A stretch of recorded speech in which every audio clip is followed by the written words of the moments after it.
Buonasera a tutti, sono Vanni Di Giosia e sono il proprietario e l'amministratore della Ali d'Oro SNC, una fabbrica di coni per gelato. La conduciamo adesso io e insieme con mia sorella Antonella. La nostra è una realtà imprenditoriale nata nel 1946 per merito del nonno, che si chiamava come me Giovanni Di Giosia.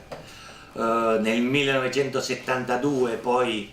l'attività è passata nelle mani di nostro padre, che l'ha gestita da solo fino a circa il 1985, poi dall'85 in poi siamo entrati in azienda sia io che mia sorella, e come sono solito ripetere praticamente sempre, la nostra sfida è fare in modo di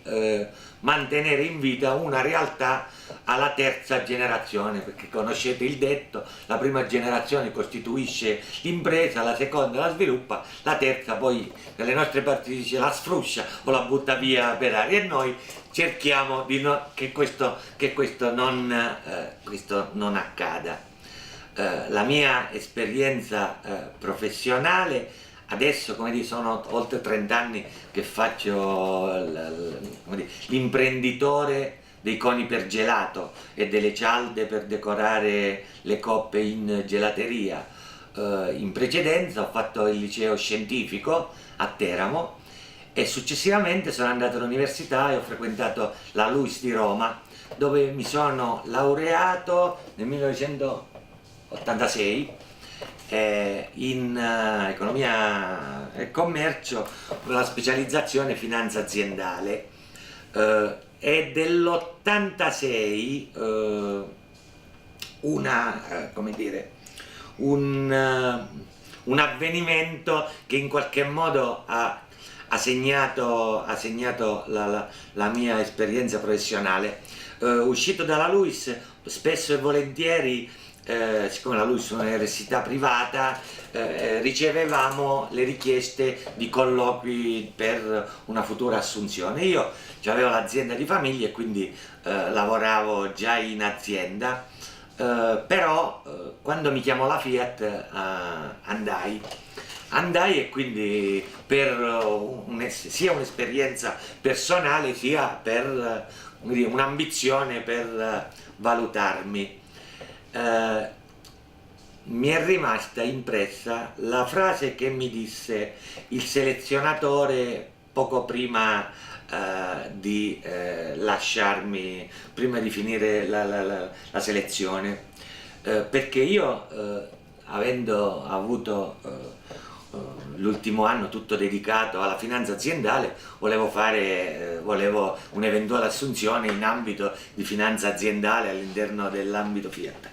e invece lui mi diceva che dovevo fare relazioni industriali. Quando io mi permisi di insistere dicendo ma io ho studiato finanza aziendale, lui mi rispose, dice: guardi dottore, una delle prime volte che qualcuno mi chiamava dottore, lui mi rispose: guardi dottore, o finanza aziendale, o relazioni industriali, o marketing, o qualsiasi altra funzione andrà a ricoprire, lei per noi ha solamente una buona base, poi il resto se lo deve costruire o le daremo noi gli strumenti per costruire. Questa è diventata poi nel tempo la regola della mia vita, e quindi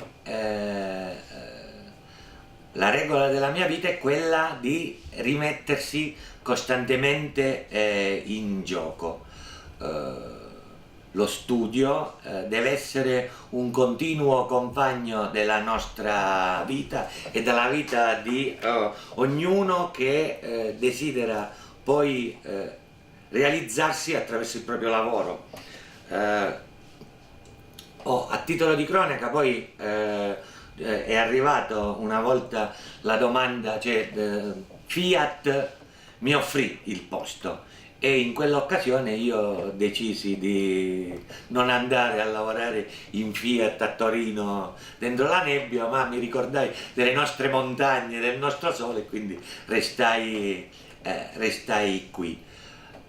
continuando ad aggiornare la mia professionalità. Per essere un buon imprenditore bisogna costantemente aggiornarsi, e quando faccio le selezioni qui in azienda per nuovi inserimenti, la prima cosa che cerco, al di là delle competenze, dipende dal tipo di inserimento che va fatto in produzione, deve avere un certo tipo di professionalità molto più legata agli aspetti tecnici dell'agroalimentare, mentre invece quando si parla di marketing deve avere competenze specifiche nel marketing, nella comunicazione. In ogni caso, quello che io principalmente vado cercando, e che insieme con mia sorella cerchiamo, è la capacità di entusiasmarsi, la capacità dei giovani di rimettersi costantemente in gioco, e una lingua. L'inglese almeno deve essere un bagaglio culturale proprio del ragazzo. Grazie, buon lavoro.